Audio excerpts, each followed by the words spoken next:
you so much. Is this on? Yeah. Thank you so much, Brennan, for having me, and I'm looking forward to talking with you all. So today I'm going to be talking about how virtual reality can be used as a way to treat people with major depressive disorder or depression. My main goal for you all is for you all to understand how virtual reality can be used to integrate into an already existing protocol for depression called behavioral activation. I'm going to be reviewing the feasibility of this and also talking about the initial clinical efficacy of doing so. So before I get started, why do we even care? Why depression? Well, as I'm sure a lot of you all know, depression is a global problem that causes significant distress for a lot of people worldwide. Depressive disorders are among the leading driver for years lived with disability, and depression is the #1 cause of death by suicide, with suicide being the second leading global cause of death for people between the ages of 15 and 29 years old. In the United States alone, a person has more than a 1 in 5 chance of suffering from a major depressive episode in their lifetime. And among United States adults with depression, over half have severe impairment. A study showed over a 12-month period for those people with depression getting care, less than half were receiving minimally adequate treatment. So depression is a huge problem, and people aren't receiving the treatment and the care that they need. There are many evidence-based treatments for depression. Behavioral activation is one of those treatments. The behavioral theory of depression says that depression is caused by a lack of response-contingent reinforcement. In other words, people who are depressed aren't engaging in enough activities that give them a sense of pleasure or that give them a sense of mastery, make them feel accomplished. So behavioral activation states, hey, if we increase our pleasure and mastery, that increases positive reinforcement and therefore will increase our mood. Behavioral activation is a structured, brief psychotherapeutic approach that aims to do these very things. It says, let's increase engagement in activities that are adaptive, that give us a sense of pleasure, make us feel accomplished. Let's look at activities that aren't so helpful for us, that people who are depressed tend to withdraw, tend to want to sleep, which is decreasing the engagement. And let's decrease those activities, and let's also address the barriers to doing these things.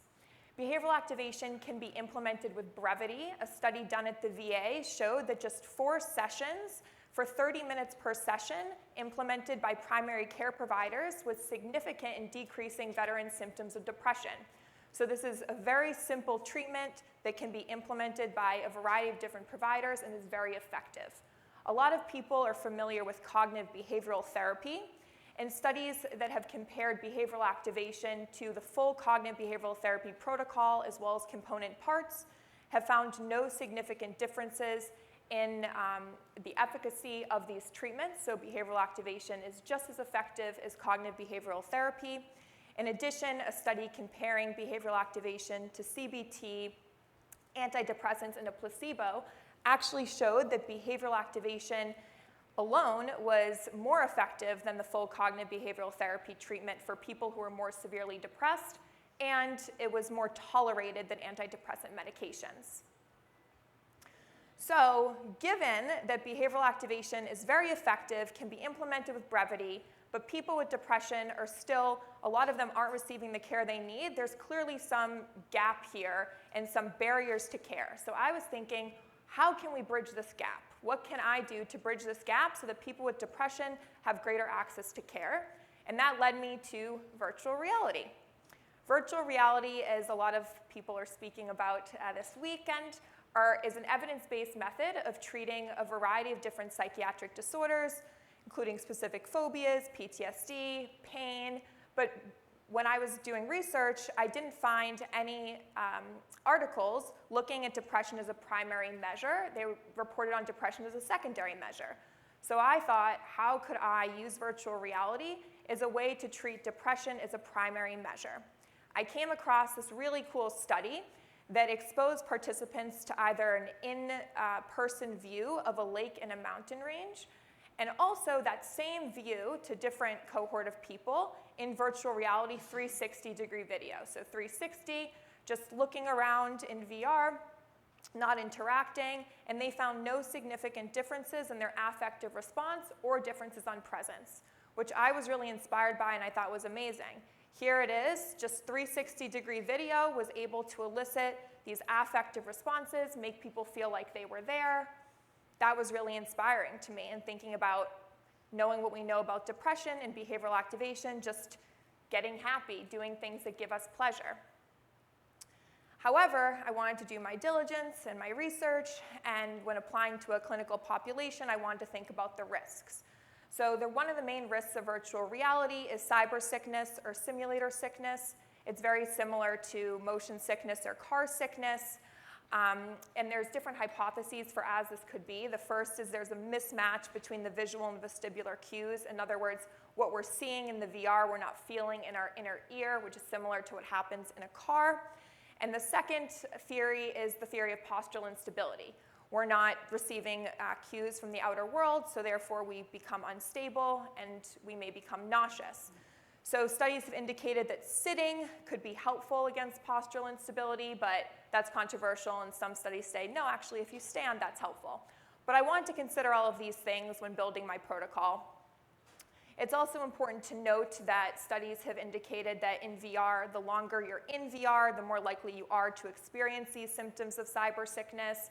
But there is a habituation effect where the more frequently you use virtual reality, the more you become used to it and the less likely you are to experience symptoms of cyber sickness. So I was thinking, okay, what we know about Video 360 and how it can elicit affective responses that are similar to real life, and what we know about behavioral activation, I thought, how could we use virtual reality to actually bring these pleasant activities to people? Could we engage in these positive activities in virtual reality, just Video 360, by simulating them to address these barriers to care? My study was done during the COVID pandemic, where people couldn't get out and do things that they would normally want to do, like go to museums. Additionally, some people have mobility constraints, and they maybe can't go on hikes that they used to do or travel like they used to do. People could live in dangerous neighborhoods and not feel safe to go out, or may not have the resources to go out. So if people could engage in pleasant activities, things that gave them a sense of pleasure, but just in VR, could that elicit the same mood responses as doing these activities in real life? So I wanted to see whether or not that would be the case. So I tested the feasibility and initial clinical efficacy of doing so, using virtual reality to simulate pleasant activities. I measured the technology acceptance model, how acceptable this was to participants. I used the simulator sickness and the brief agitation measure to measure the safety, and also the Patient Health Questionnaire 9 to measure mood and depression symptoms. It was a between subject pilot 3-arm RCT. So the first arm was using this virtual reality for the behavioral activation. So in other words, when we were planning their pleasant events, I asked them to do these activities in VR. The second arm was just traditional behavioral activation, doing the activities in real life. And the third arm was just a non-treatment control group, just to measure against time. In terms of the apparatus, what I decided to use, again, this was during COVID, I was sending out these headsets to people, and these headsets were not to be used in clinic. They're to be used as if they're simulating an activity in real life. So with behavioral activation, you tell people to schedule activities to do, like go to a park or walk on the beach. It's not stuff that you do in clinic. So the virtual reality headset was to be sent out to people to use at their own leisure. So it was important for me to choose a headset that was easy to use for people who may be varying levels of tech savviness. So I worked with a local VR company, Limbix, now partnered with Behavior in the Bay Area, and they used a Pico headset. It was just a headset. There was one button, a laser pointer where people could point which activity they wanted to do, and they clicked on it. I uploaded 37 360-degree videos from already existing videos on YouTube based on the quality of the videos and based on diversity of content according to the Pleasant Event Schedule, which is an evidence-based pleasant event activity list that's commonly used for people that do behavioral activation. These videos were sorted into one of 5 categories. There was animals, such as playing with cats, watching dogs, looking at elephants, sports, just going to a sporting event, arts, you could watch a scene of Hamilton, adrenaline activities, skydiving, riding a motorcycle, travel, different countries to travel and visit, and hiking and outdoors, walking on the beach, going for a hike, etc. Again, these were all done in 360, so here's some screenshots. The 360-degree video, you could move your head all the way around, and the video was also moving around you, but you could not interact with the environment. You see there's visit Maldives, Paris, a waterfall, swim with dolphins, etc. It was a 4-session protocol based on the brief protocol done at the VA, and I met with participants once a week for 3 weeks. Again, the virtual reality participants and the traditional behavioral activation participants had the exact same protocol. Only difference was the VR participants were asked to do the activities in VR. In terms of acceptable, the protocol completers found that it was acceptable, which is in line with research that shows that the simpler and easier to use the VR device is, the more acceptable it will be to participants.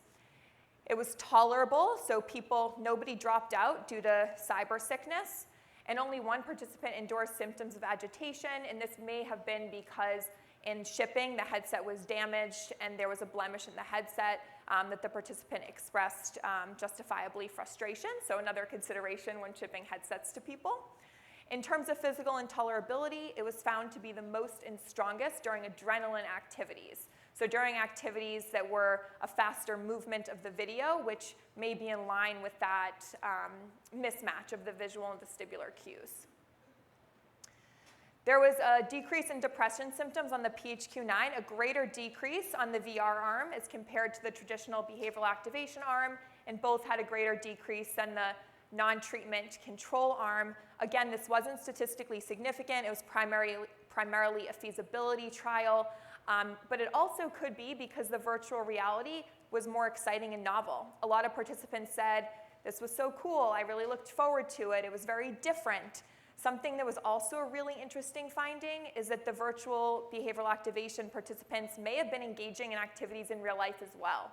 One particular participant said to me, using the VR really inspired him to get out and do things in the real world, which I'll talk about in a second. Again, while there wasn't statistical power to determine statistical significance, there was clinical significance. So on the PHQ-9, anything 5 or more in terms of point difference is considered clinically significant, and the virtual reality arm had a decrease of 5.67. So they had a clinically significant decrease in depression symptoms. And while the traditional behavioral activation arm did not have a clinically significant decrease, their decrease of 3 could have been a good indicator of treatment fidelity, since we already know that traditional behavioral activation is effective in treating for depression. So in terms of future directions, I was thinking replicate the study with a larger sample size to get that statistical significance, maybe doing a similar study with lower costs or more accessible headsets, such as a Google Cardboard, so that more people could have access to these 360-degree videos. Also using different devices with more interactivity, more social interaction. Some participants said that while they really enjoyed the videos, they wanted the ability to interact with their environments, maybe have social interactions, etc. One participant even said they would forgo the more real-world scenes for a more gamey scene if they could have more interactions. And then also a similar study with older adults, such as a study done in nursing homes, etc. In terms of the practical implications, it's really cool that you can get mood improvements from the comfort of your own home, which could be while waiting to see a provider. So there's really long wait times to see providers. If people can use this to just improve their mood a little bit, that would be amazing. Also, it could be used to increase your motivation to become behaviorally activated in real life. Just improving your mood enough to then want to get out there and do things in real life. When you're really depressed, it's hard to get moving, to get activated. Just taking a headset next to you, putting it on, looking at scenes, if that improves your mood enough or inspires you to do something in real life, that's amazing. Similar, clinicians could use this as a first step, almost like a hierarchy of behavioral activation, sort of similar to how it's used with phobias or social anxiety, where virtual reality could be a first step to engaging in behavioral activation before people feel motivated enough to do things in real life. And then, of course, it was pretty amazing that during this global pandemic, people were able to get these mood improvements. So currently I'm doing a study that's very similar with two main changes. The first is I created a behavioral activation mobile application that's primarily a tracking application, scheduling, and reminder application based on participant feedback that it was just a lot to fill out forms, track their activities, remind themselves to do activities. So I appified all of that. And then also we're using the Oculus Quest 2 for, again, the more interactivity and more social options. So making it as similar to the real world as possible, we wanted to be agnostic, and we're not using any specific app within the Quest. Participants can, they're shipped the Quest, and they can do whatever activity that they want to choose to do in the Quest. Similar to real life, there's paid activities that's up to their discretion. There's also free things that they can do. But they have free reign to use it the way they want. In terms of presence so far, this study is ongoing. Participants have been experiencing a high level of presence, have been finding it acceptable, and have been finding it tolerable as well. There has been a decrease in depression symptoms so far greater in the VR arm compared to the traditional BA arm, and both so far the arms have a clinical significance. Again, it's an ongoing study, so statistical significance has not been determined yet. In terms of our limitations thus far, their mobile application, when working with that, there have been some bugs. Additionally, the learning curve of the headset is a consideration that I'm thinking about. So as you recall, for the first study that we did, we chose a headset with ease of use. This headset is more complicated. So for older participants in general, they've been having more difficulties understanding how to use the Quest. There's also a lot of paywalls and barriers there for participants that said that, you know, if I owned this device, maybe I would pay for these activities, but because I only have it for these 4 sessions, I don't want to pay, so that limits what the activities they can do.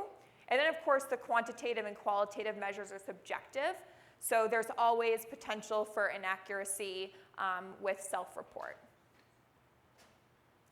All right, so I think we're going to be doing questions later, so thank you so much.